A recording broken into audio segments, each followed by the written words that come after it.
everyone, and welcome to All the Cards on the Table. My name's Chloe, and I incorporate astrology, card divination, and energy work, both in my one-to-one practice and in these collective readings that I have here on this channel. Today's video is a little bit of a deviation away from the usual videos that I do, which are for the new and full moons. However, this event that will be happening on the 22nd of October 2022 is just 3 days before the Scorpio eclipse. And for another reason, this is very much linked into the lunations. But generally, this is quite a huge moment for us collectively.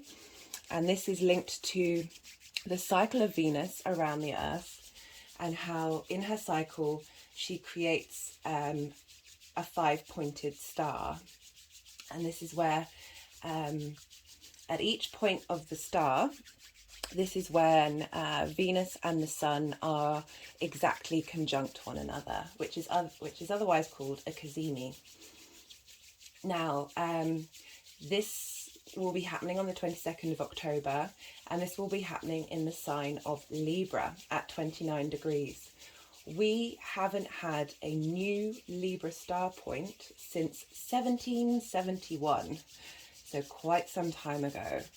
And the last conjunction, or cazimi, between the Sun and Libra was in 1879. So we've had a while without one of the star points being in the home of Venus.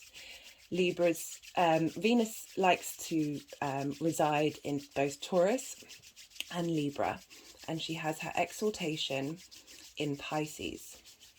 Now, this Venus cycle has a very strong collective impact on us. Venus was one of the most well-recorded star movement in history. She's very bright and she's very visible and easy to track. And her cycle is exact, as close as exact as can be. So it meant that it was very easy for people to predict where she was going to be and make correlations between events and the movements of Venus. This is across all cultures across the world, where Venus has played a very significant role in our understanding of the cosmos and ourselves. She represents harmony, passion, balance, love, creativity. But those things can manifest in different ways for different people. She's also very much linked to relationships, but also your relationship with yourself. So we have this Libra star point moving into Libra. So we have this star point moving into Libra. It has been in Scorpio. And I feel that this is linked to the eclipses because we are about to have a Scorpio eclipse 3 days after this event. So this represents a clearing out. We will have Venus conjunct the Sun in Scorpio in 4 years' time, but that will be the final time that it's in Scorpio, and then it fully moves into Libra. So we have these two changing energies at play. Venus also isn't particularly happy in Scorpio. She has to think in different ways to facilitate her expression. So we will be moving into a sign that Venus can express herself more clearly. Libra is an air sign and represents the social connectivity, social communication, how we interact with others and how we bring about balance into our social interactions. So just want to talk a little bit about the Venus cycle that's happened before this. So we've had the Scorpio. I'm sorry, I apologize. I'm trying to make this as clear as possible. It's quite, it's a fascinating but quite complex. It's a breakaway from the norm of your natal. It's a slightly more advanced aspect and layer on top of, say, your natal chart, or looking at more regular transits. So we had the Scorpio, the star point in Libra was in Scorpio, and before that it was in Sagittarius. So the Venus star points move backwards through the signs. When she was in Sagittarius, this was the rise of horses as energy, and how we move around and how we facilitate communicating with one another, or animal transport at least. And then when we moved into Scorpio, I need to point out some small obviouses. Sagittarius is the half horse, half human image. So very exact, is very evocative of how we then behaved in a 3D realm. So then we move into Scorpio, and this is when the rise of petroleum use for energy really kicked up a gear and replaced that of the animal transportation. So we have another way of communicating, moving around, this fluidity of social interactions and social communion, with the star point being in Scorpio. And Scorpio is ruled by Mars, and also in the modern rulership by Pluto. Scorpio represents digging deep into the darkness in order to bring out the light. And these, obviously, oil and gas are found deep within the ground or under the ocean. So it's very fitting for this style of energy to be brought into the mainstream, and it greatly benefited our human evolution. It has a lot of negatives, as with all things. We live in a shades of grey universe, as well as having distinct black and white. We need to hold space for both the positive and negative in order to move forward. Now we'll be moving in, and you can see there's a lot. I'm going to try and not jump all around, but Libra is an air sign. We have had already a very significant shift into the air signs. So back in 2020, we had the Saturn and Jupiter conjunction and the winter solstice in Aquarius. Now, we'd had, this happens every 20 years, and we'd had one in Libra, I think 150 years previous to that. The conjunction in 2022 is the beginning of a 200-year cycle where Saturn and Jupiter will be meeting in air signs. So and previously they had met in earth signs. This shift towards the air that's happening on a collective scale, in particular with reference to this Venus cycle, really feels like it's a movement into having fresh air, having energy that, now this is going to sound a bit, I mean, we've got the wind farms.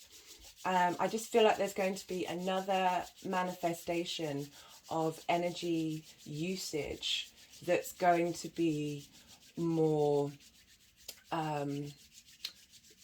fluid and up in the air, maybe traveling through frequencies that are in the air, or generally electric we're already seeing, how to put this? So Libra being the sign of justice, it very much feels that this new transition will be rebalancing the mistakes and devastation that we have exaggerated with our overuse of oil and petroleum. We're already seeing our global community at war with itself because of this scarcity of a resource that is oil and gas, and how that is creating such huge issues in almost every way, and has been for quite some time, but it's now been exaggerated by the current situation in Eastern Europe.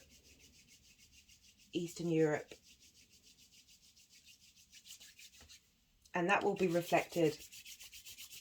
Sorry, I have this stuck energy in my lungs right now, which is happening, like this restriction. And it's going back to this idea of clean air and cleaning up our act, a breath of fresh air. There are so many places around the world that they don't have that luxury. I'm not sure if any of us has that luxury so much anymore, with the invasion of plastics and other chemicals in our atmosphere. And on that note, I feel like I need to light the candle to Venus right now. This card, Copper, came up in my last reading, but I didn't show it because I wasn't sure if it was meant for this reading, but I feel like it's meant for not only the last reading that I did, but this one and the next and the coming one. Venus is very, very prominent right now, and she's been direct for some time, whereas most of the other planets have been in retrograde. So she's forging ahead with her plans, and I am very grateful for that. I picked a blue candle because this is an air sign, and because we're dealing with so much air at the moment. Not only did we have the Saturn and Jupiter conjunction, we are now having this important shift that's starting another 100 or so year cycle. And then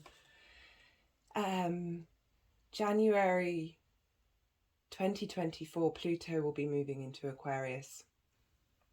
So we have some big players and some big shifts moving into air signs. We've seen over the recent months how we've had heavy impact of Saturn and some trines with Mars in Gemini. And we're going to see, not quite with Saturn this time, but Mars will be playing a part in the chart of the 22nd of October. I also wanted to point out that the 22nd of October 2022 is 5 2s.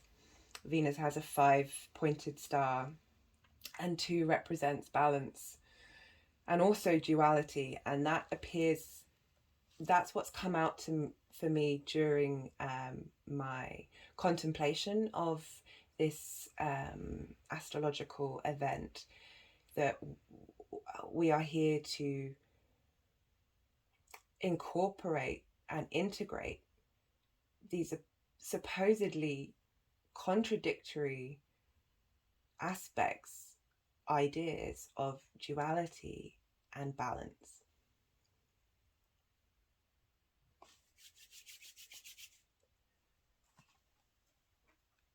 I'll try not to set fire to the card.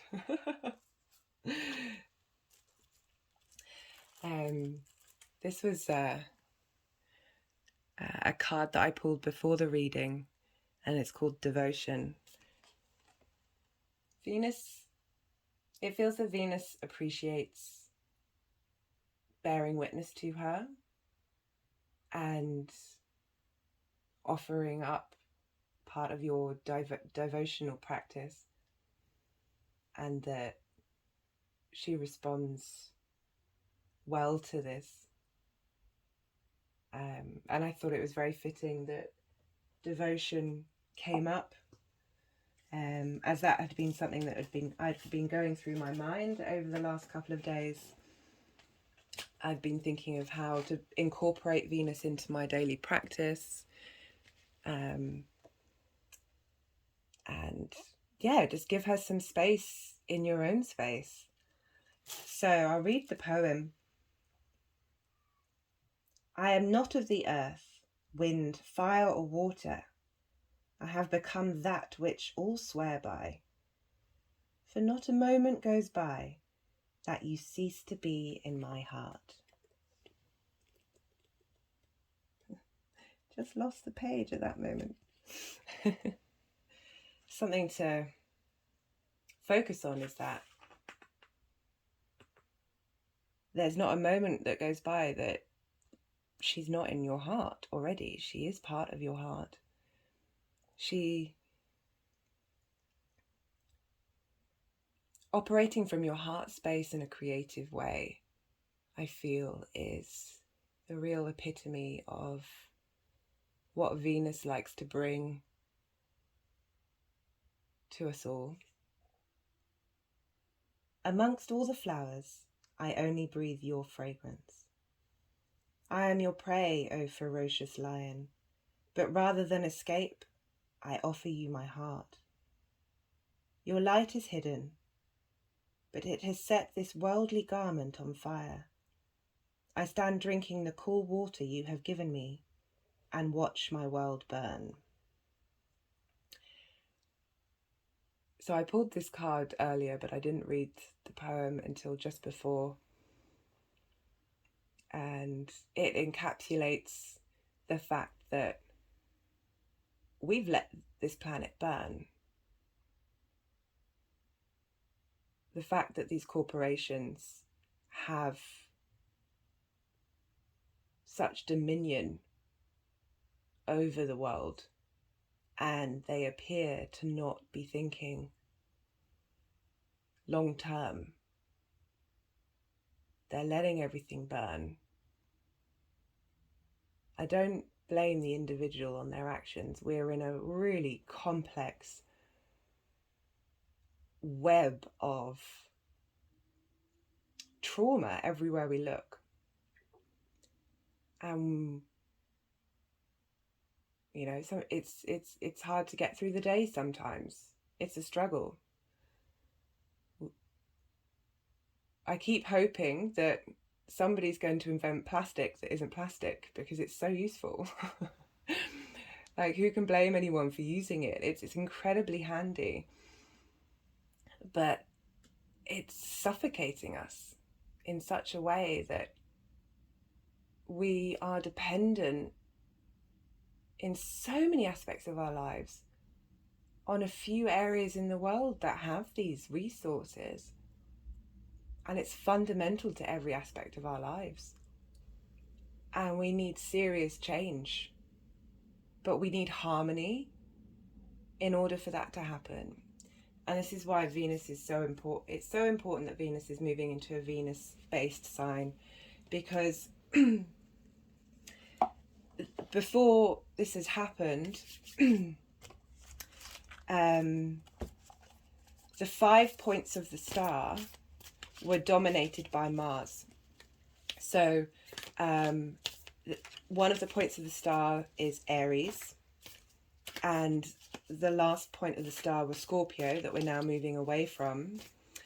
And both of those signs are Mars signs traditionally. And we also have a point of the star, which is Capricorn. And although Capricorn is ruled by Saturn, Mars is in its exaltation there. So that's 3 out of the 5 points dominated by Mars. The other 2 points were Gemini, which is ruled by Mercury, and Leo, which is ruled by the Sun. So we have a lot of masculine energy in a feminine construct of the Venus five-pointed star. And this shift, this new beginning at this fundamental time is helping us rebalance the burning and to be able to bring justice and a fairness in exchange. So the scales not only represent justice for Libra, but also one of the most earliest uses for scales was in commerce, to weigh up like one type of thing with another and see if you get a balance. So this is about exchange and how we're utilizing resources, money, how this is going to fall into a more fairer way of operating with one another. I'm just going to jump to explain the Venus cycle a little bit more. So the Venus star points happen when Venus is conjunct the Sun. However, we have two different aspects of Venus. We have the morning star and we have the evening star. So the morning star is when Venus rises before the Sun in the morning, and the evening star is when she rises in the evening after the Sun. Now, this conjunction that we're having on the 22nd of October is when Venus is moving from her morning star phase into her evening star phase. And the evening star phase is very much... well, I'll explain the morning star phase first. The morning star phase is, she's very bright, she's very prominent, she's very direct.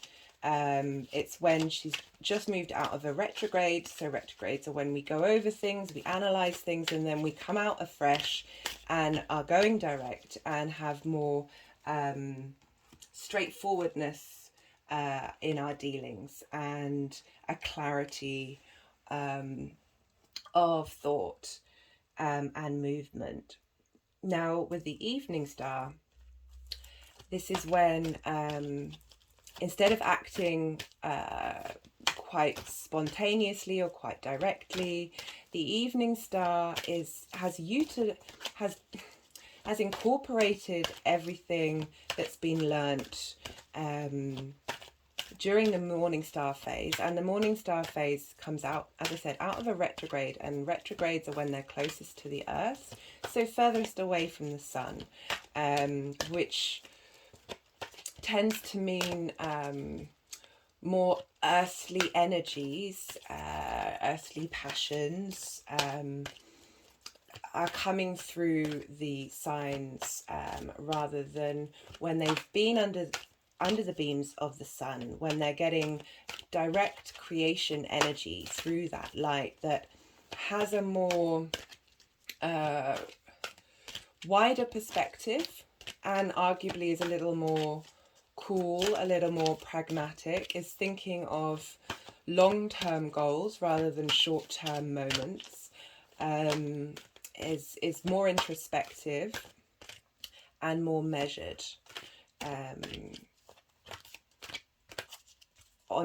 in a global scale. So we're beginning this new star point with Venus. Really, there's a adultness about Venus in this moment, where her eyes are on the long-term prize of society working together for the benefit of all the elements of the universe. She's interacting with the earth as well as with us, and must feel all the pain and hurt that everyone is going through right now, and wanting to bring harmony to that. Like, Libra is a social air sign. She's wanting to bring beauty, creativity, and harmony to these aspects, while having this sense of justice. And that can be getting for the actions that you've taken, you're getting the cause and effect. You're going to get the response. So the way that we've been moving forward with our energy consumption is going to potentially bite us. However, because that's what is bringing balance to the scales. You can't take actions without consequences. Now, because of where she's moving into, and being in Libra and in her own sign, and adding to the collective air energy that's going to be around for the next couple of 100 years, she is aiding and abetting the ability for us to move through these troubles in a harmonious way, because we have to. Because we really don't have any other option. And it's lovely to see it matched in the stars, that we are being helped by Venus, and how she will be also bringing to the forefront. I know I've just spoken about energy, but the rights of the individual and a person, no matter who you are. And we've had a lot going on. There's a lot going on in Iran right now. There's stuff going on in America. It's happening all over the world, where women in particular at the moment are standing up for their rights. And it's not just about women, although Venus is a feminine aspect, but we all have the feminine within us.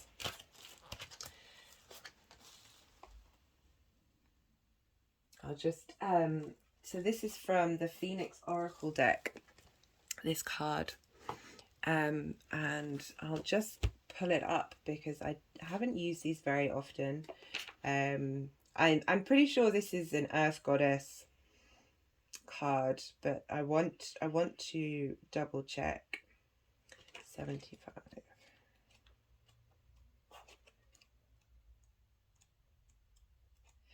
So this is a Yugoslavian Earth Goddess, and you can see the phases of the moon there, which I think is bringing in the fact that we are going to have an eclipse.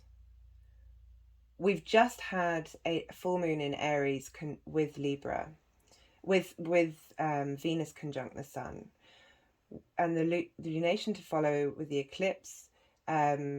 Venus will be even more conjunct the Sun there. It's going to be exact with the Sun moon combination. That she's, as I said at the beginning of the video, she's really prominent right now. She's really trying to help ingrain in the way that we interact with each other, because there is so much division, and there are so many narratives being fed on everyone, that it's hard to take stock of what our true needs, passions, loves are, and to go back into the heart space. It's really hard to do that right now. So this card symbolizes a fruitful harvest and the transforming power of the earth. There is not one square inch on this planet that does not hold the remnants of a goddess tradition. Behind the facade of every world culture lie the creative and magical workings of the female principle.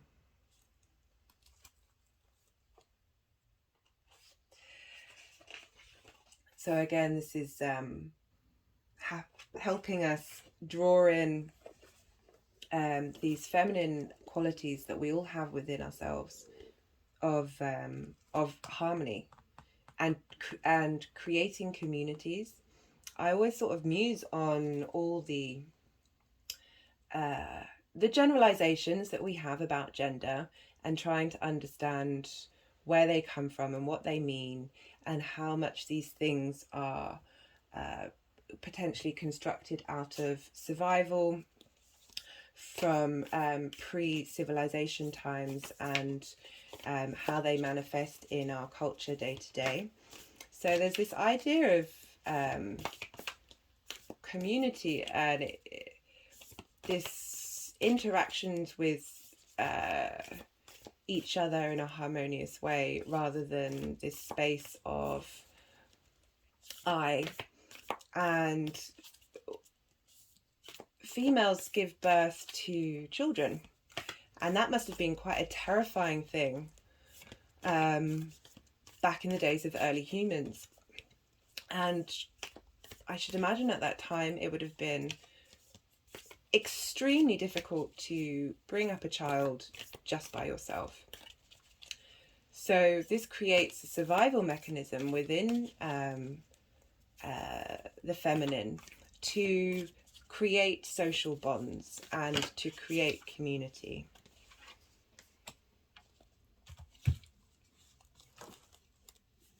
So I don't want to say these generalizations and imply negative and positive, or excluding those elements to be held in any state that you may find yourself in. I really want to try and be inclusive, but there are certain generalizations and assumptions that can be made that do affect us collectively. So where was I? So I'll read some of the cards. While I was talking about the Venus cycle, the first card that I pulled was the Chariot. The Chariot is about moving. There's speed involved, but it's being very aware of the difficulties around you while still charging forth and staring into the storm with strength and understanding that we can move through this.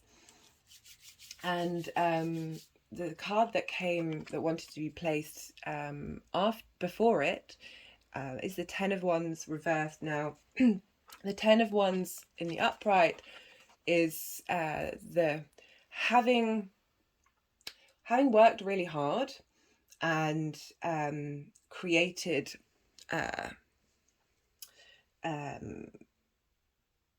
having worked really hard, you then start to obtain more and more burdens or responsibilities. And sometimes it gets to a place where you've taken on too much and you're doing it all yourself. I think collectively is this surge that we've had, this increase in with the strain that we've put on the earth through the Industrial Revolution, which is this cycle has moved through, and the modern day speed at which we are growing, and the fact that this is creating a huge strain on the current structures that we already have. I think there are structures out there that will help facilitate this, but they're not currently in place. And having it upside down in the reverse implies that we are moving past this place of burden that we feel like we can't move out of. And this is where we have the Chariot bringing in new strength of will while looking at the storm. And the third card that got pulled, which is lovely, is the Three of Pentacles. And this is all about collaboration. And this is Venus in Libra. This is the new star point, finding ways to collaborate with others so we can move forward. And help move into this new era of air in a way that is both beneficial to us and to the earth that we live in and the cosmos at whole. One of the other cards that I pulled just before the reading was the village, and the phrase that came to me was, it takes a village. It takes a village to raise a child, and it takes a village to clear up the mess. This is not a burden. It's not this. I'm not putting the burden on the individual to rectify the horrendous things that other powers, bigger powers, have been doing. But by being in the frame of mind of the Venus harmony and the seeking out of a fairer exchange, a fairer balance with each other on an individual basis, will help create momentum for that to happen in the world. For example, whole food plant-based availability was not prevalent until, I would say, the last 7 years. There's been a huge rise in industries moving in that direction, in particular with pea protein and other things. Essentially the corporations are following the money, and we are the money. And if we put our ideals into these aspects that Venus is showing us, then we can help facilitate change. Another thing that wanted to be part of this reading is this pendant that used to be my mother's, and it has the green man and the green woman on either side, and I'm really enjoying all the green that wanted to be brought in today for this reading. The plant for clean air. Venus traditionally likes mint, so I brought some mint in. And this image that I have of Aphrodite, which is the Greek name for Venus, was a part of a goddess calendar that a friend of mine bought me for Christmas.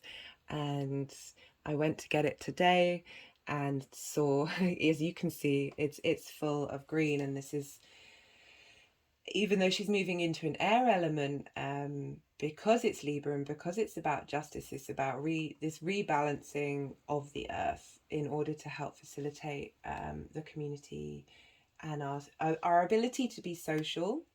I think that's really important. If we look back at the use of the horse and then the use of the car, and what we're moving into is like how in the world that we're moving ahead into are we going to be able to enjoy communicating with one another? How is she going to facilitate this communication to help us? So what else do we have with this Venus-Sun conjunction? So there are some other aspects with this, and one of them is the square to Pluto. So Venus and the Sun are here and they're conjunct each other, and Pluto's over here in Capricorn, and they are creating a square energy.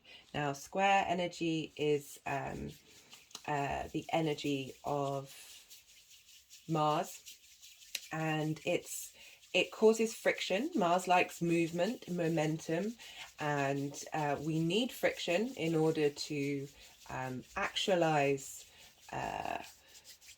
certain whatever it is that we want to do. We need some kind of positive conflict energy that's going to help stabilize and bring to manifestation the energy that's playing right now. And we have Venus and the Sun square Pluto. Now this is a powerful square, and it's produces a magnetism of energy. This strong, this very magnetism's really the only word of it's not necessarily positive or negative. It has a strong pull, a strong drive, a strong energy. Pluto is going to help Venus look at the ugly stuff and do something about it, rather than look the other way. Pluto has been doing a really good job of bringing up our collective trauma as it moves through the final Earth sign, Capricorn.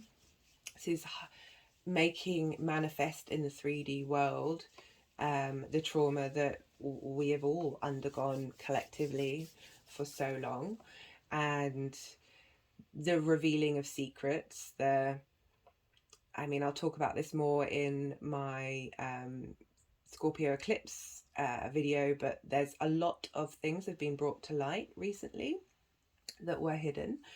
And Pluto with the Sun and Venus is really it's helping restructure and break down to transform, and in particular the link with Scorpio as the last point of this is almost like the final push in transformation. And this energy may not come straight away. This is a long cycle.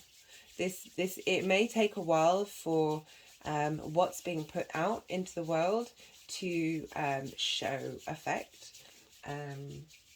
But so Pluto is helping Venus really look at the ugliness, at the power struggles that have been going on.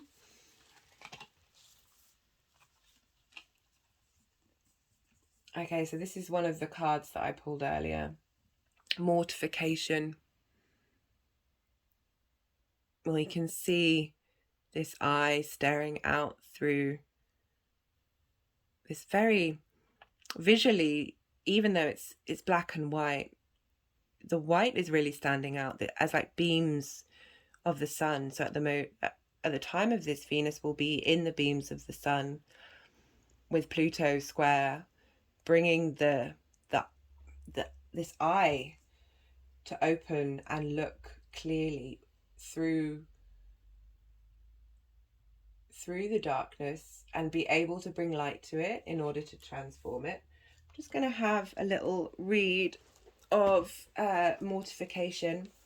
I do recommend going back and looking at the description box, because I often go and I will write out the poem and I write out other things linked to the cards, because sometimes not everything I want to say comes through, and there's usually some little light bulb moments that come about that I've had before and then just don't come up, because there's a lot going on with the movement channeling the cards. And okay, so mortification, I forgot to say death.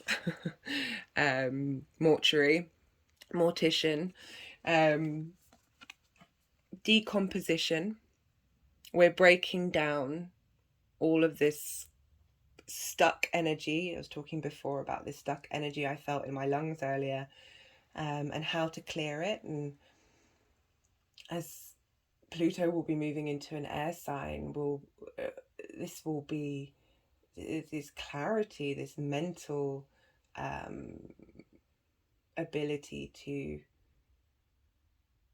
think cleverly, think of new solutions. Like we need to be thinking outside of the boxes that we've been in order to establish a new paradigm.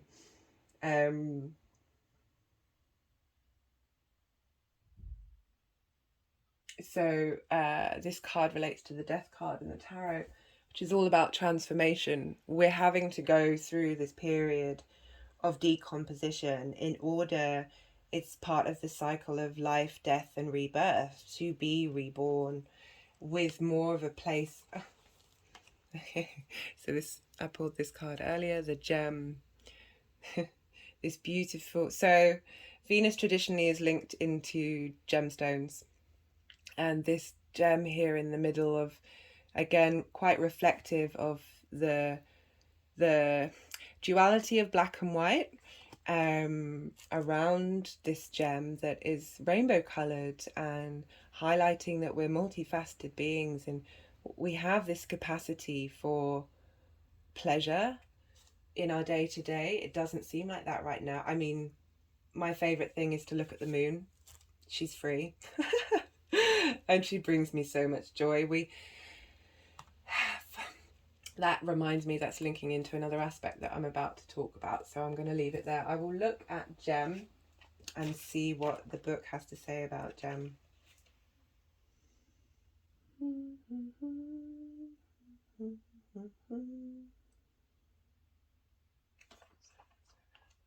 I don't have, sorry for that, I don't have the best singing voice. I don't know if you could hear that, but I have been just humming tunes that I have no idea what they are. Strange melodies. The diamond, the gold, the inner treasure. So I forgot to, here's the card of copper, and this traditionally was the element for Venus. As you can see, there's a Venus symbol there, and how copper can go green if we don't take care of it, and how we need to take care of our surroundings and the things that we love, which can be hard to do. It's a practice that that is a daily practice, and it's okay to not always be that thing, but to try and hold space for ourselves and the things around us. So again, like the diamond in the rough, it takes a lot of energy to produce a diamond. Just seeing if anything pops out to me. Your gem, like your destiny, is unlike any other in the entire world. Keep digging. I think that's a nice transition with the Scorpio energy into the Libra energy, moving backwards through the signs of digging down into the earth to find the thing that is full of rainbow.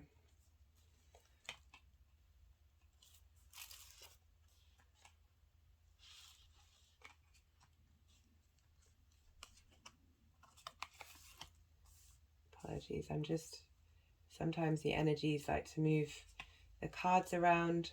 I often find this sort of enhances the message, and when they're all stacked together, all the energies of all those cards are all compounded with one another.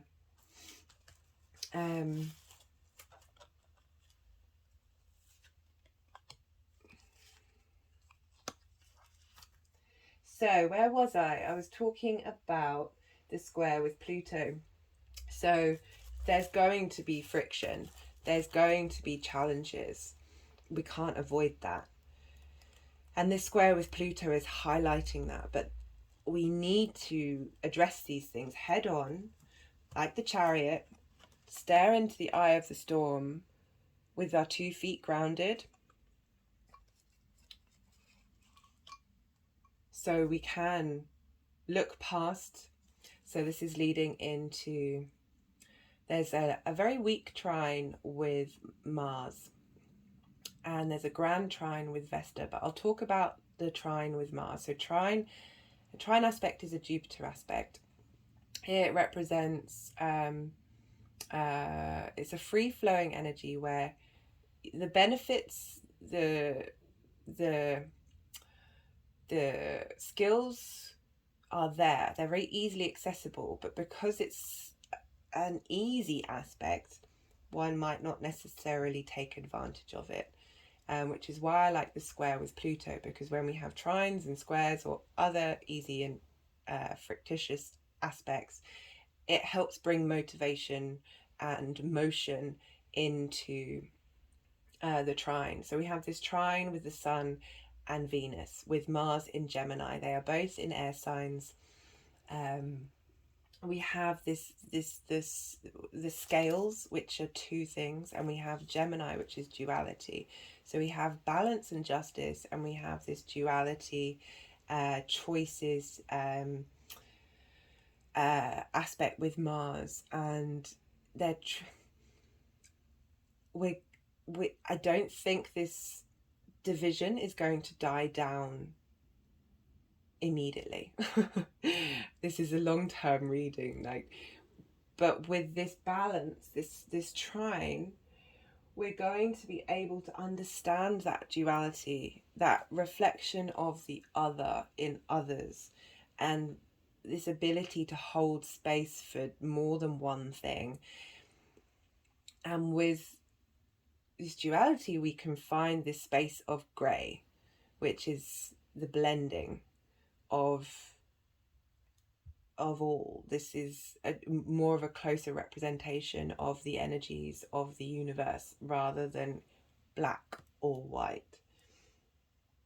So with this trine with Mars, it's going to help us, while understanding this conflict energy, this debate energy, this sense of more than one way of looking at the world, which there always has been, but it's very inflamed at the moment, that you can't have, you have to toe whatever narrative that's going out in the world. You have to toe the line. You have to be in accord with everything about another person, rather than the ability to appreciate parts of who they are and not agree with others. One of my favorite phrases is, don't throw the baby out with the bathwater.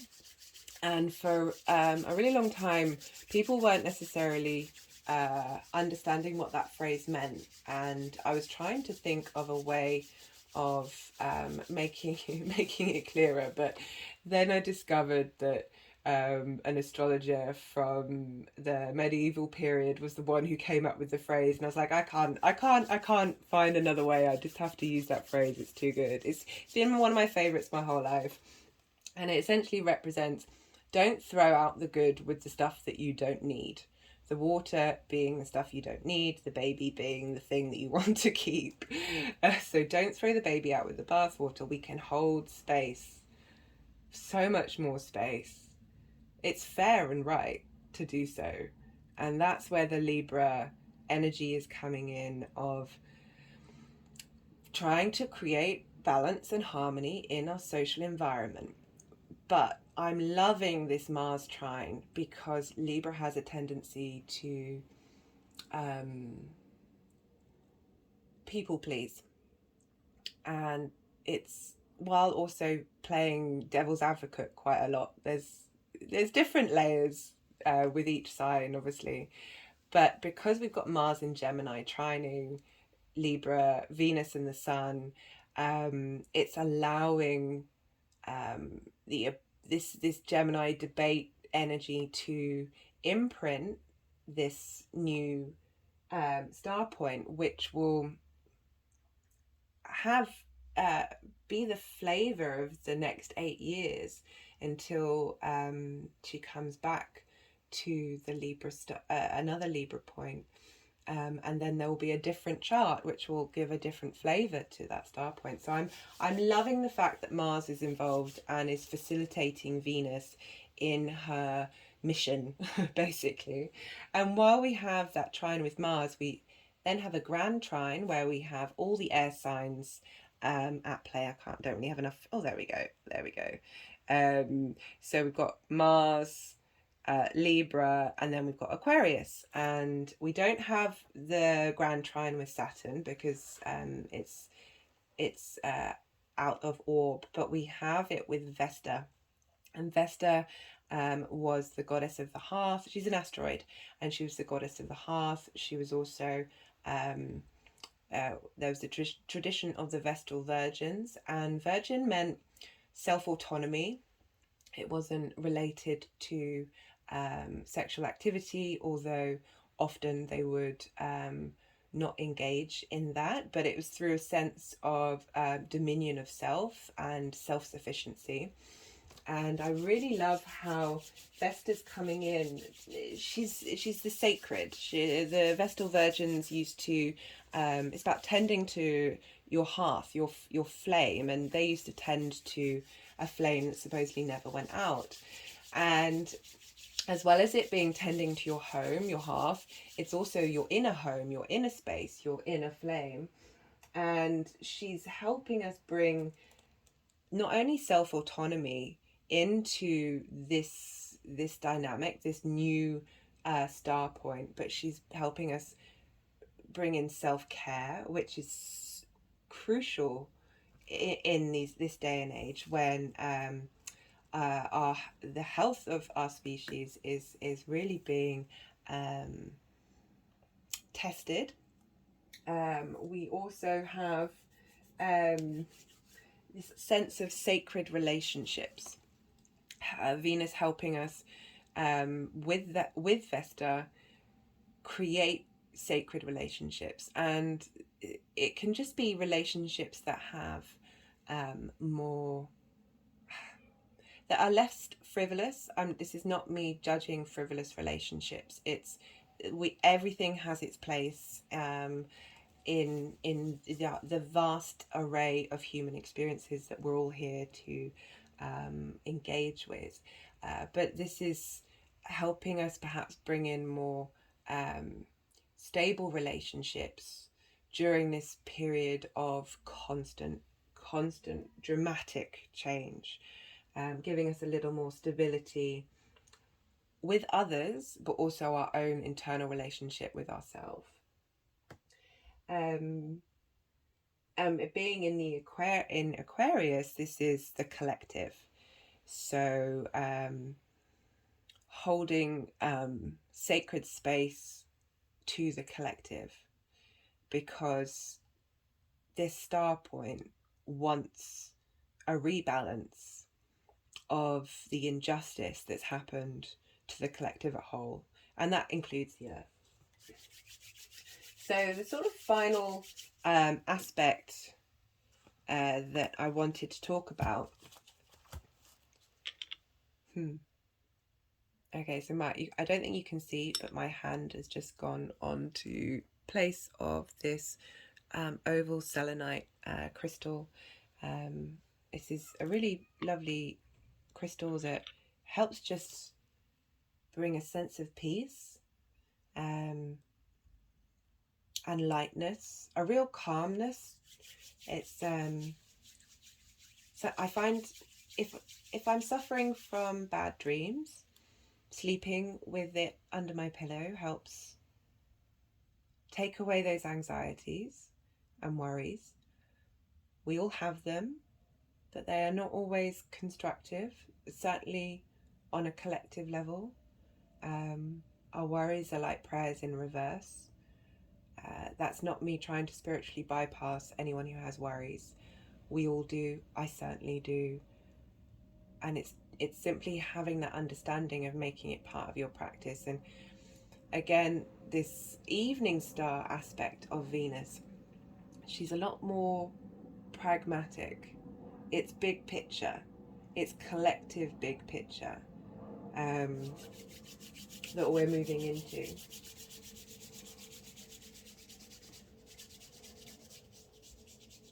So the next and final aspect to this this event that's happening on the 22nd of October is the Sun and Venus are in conjunct with Jupiter.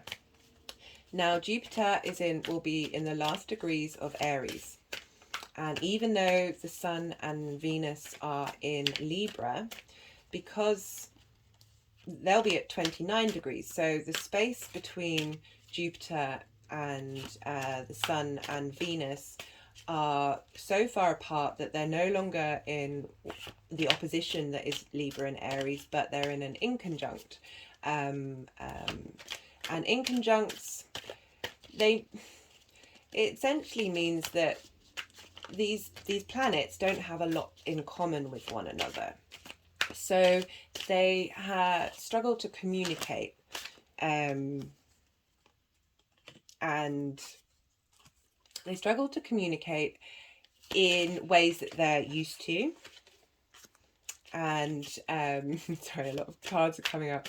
They struggle to communicate in the way that they're used to, and this isn't necessarily a bad thing. It means that we have to be more creative in the way that we come up with ideas to communicate with one another. We have Jupiter in retrograde in Aries, so there's this real drive of Jupiter to help us with our individual autonomy. Aries is the warrior sign, and we have Venus and the Sun in Libra, where they're trying to think collectively in terms of how to fix what's going on, how to bring balance and justice. I know I've said these key words quite a few times, but I think this inconjunct with Jupiter is really important. That we're going to have to come up with creative ways of holding space for individual autonomy, which hasn't been done very much of late, with the social consciousness, which is arguably Libra in a nutshell. However, so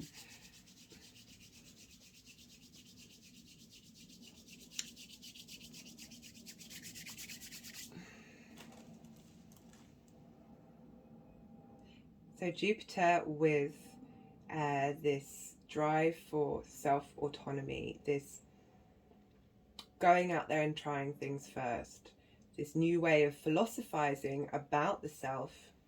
I feel like Jupiter is, because it started a new cycle in Aries, is helping us understand the divinity within each of us, and the great wonder and awe that brings, and how we are here to step up to that divinity within us, and how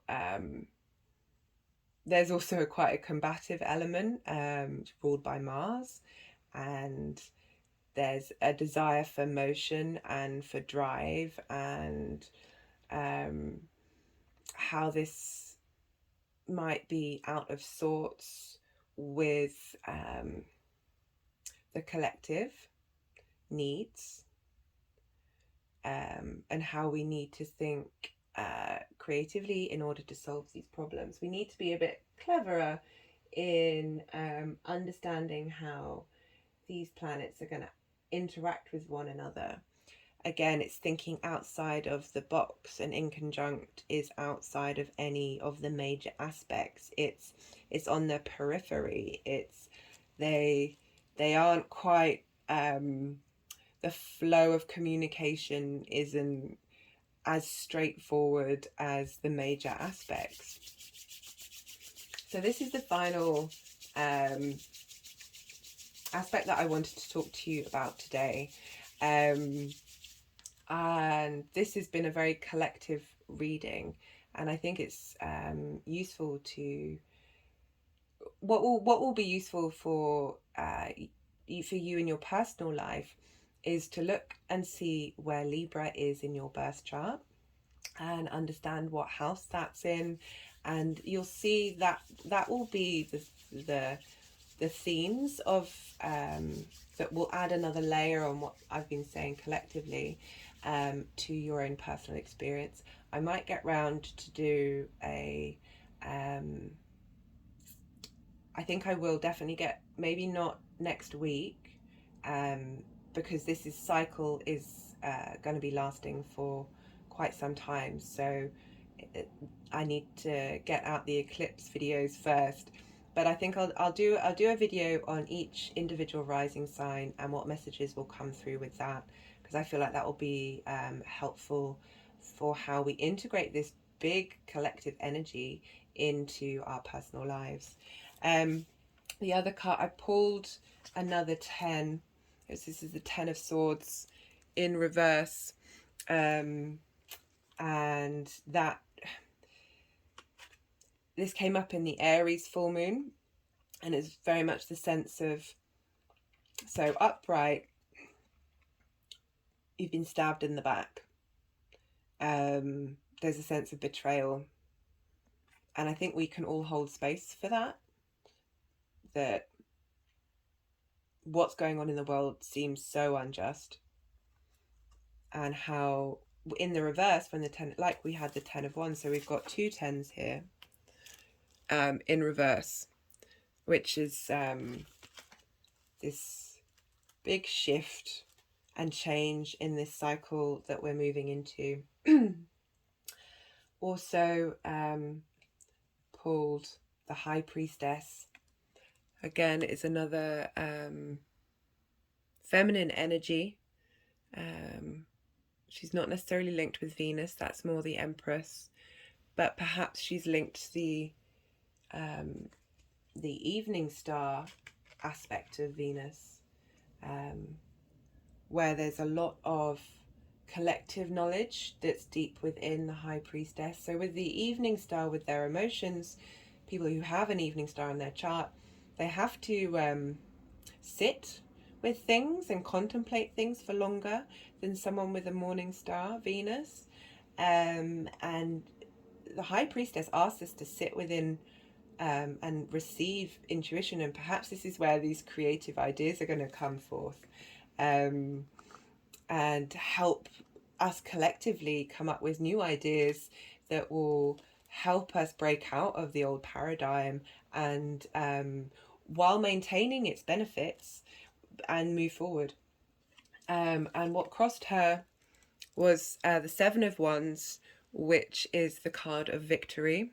And wands are manifestation. So the fact that this was crossing the High Priestess makes me think that if we go into the space of the High Priestess more often, especially when we're dealing with one another on an individual basis. Again, Libra is the social air sign, the way we communicate socially, that we will come into victory by being in that space. Also pulled the 8 of Wands, which is the card of speed, things coming in quickly. And we have the 9 of Pentacles, which is material wealth. Now that wealth doesn't have to be money, it's just, it makes me think that even though the 8 of Wands is a fire card in terms of manifestation, because of its speed and because they are flying through the air, I feel that this essentially age of air that we're moving into, no one quite knows when the age of Aquarius, whether it started or whether it's going to start soon, but that this will help facilitate the wealth of the earth. So rather than material wealth, which could be like a individual gain in the material things around you, or the things that you put value into, it doesn't have to be stacks of money. That's just, it's quite a small way of looking at it. Like it can encapsulate so many things, but that the speediness, and again, perhaps arguably, and there's the 8 of Wands, so that's potentially 8 years to the next cycle point of when Libra, from when the Libra Star Point is happening, that we will be heading in the right direction to help bring back the wealth of the earth. Working together.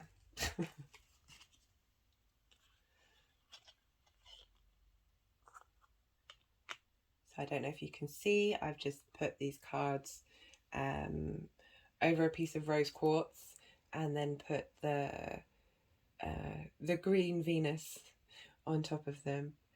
I think that's everything for today. I hope you enjoyed this video.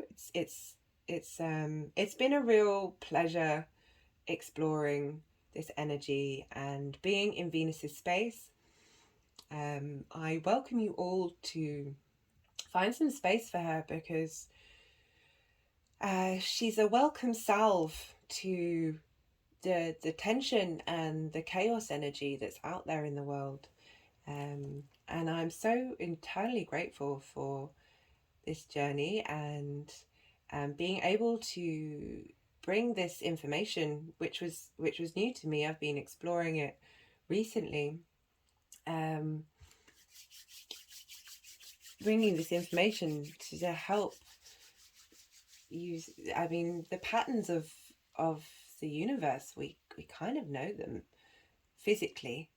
These are energies that are giving us space to make choices, and the more that we understand how these energies work together and what's at play, the more that we're able to make informed, autonomous choices, which is all about what I'm trying to do with this channel, is help us go forward in life with our eyes a bit more open to what's going on in the cosmos. Yeah, so I'll be back with a video for the new moon in Scorpio. I've also got a new Instagram account, which I should have plugged at the beginning of this video, but here it is at the end. That I just post random little things that don't take the same amount of time and energy as a video, that you might find interesting. And yeah, I feel I'm going to read this poem again.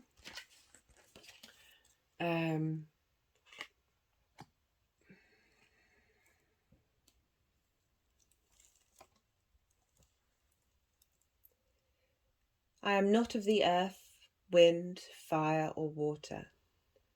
I have become that which all swear by.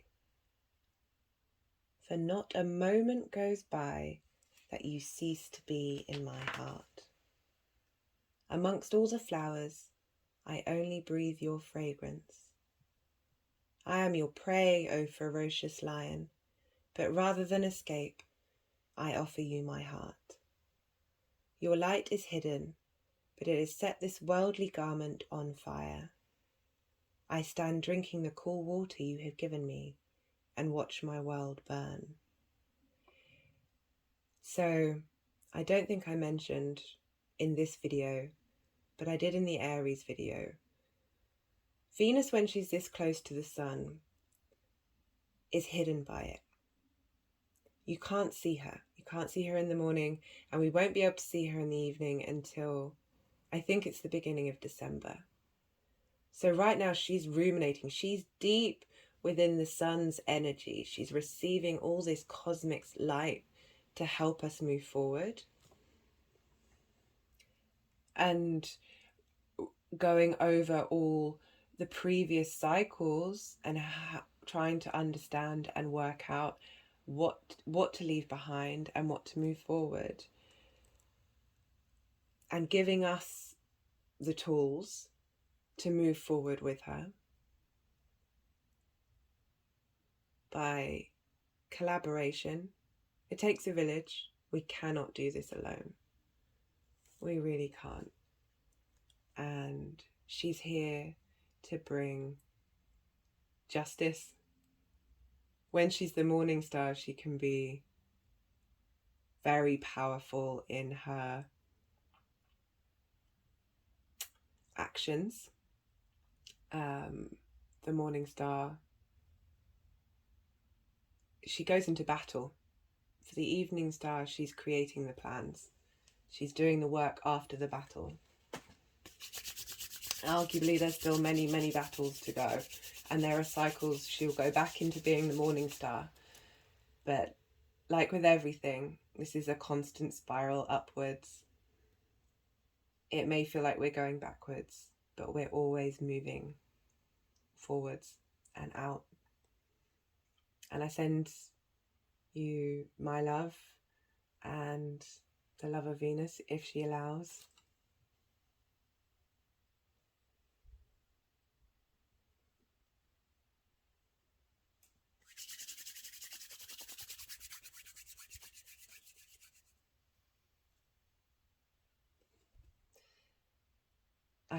I wish you all well, and I'll see you next time.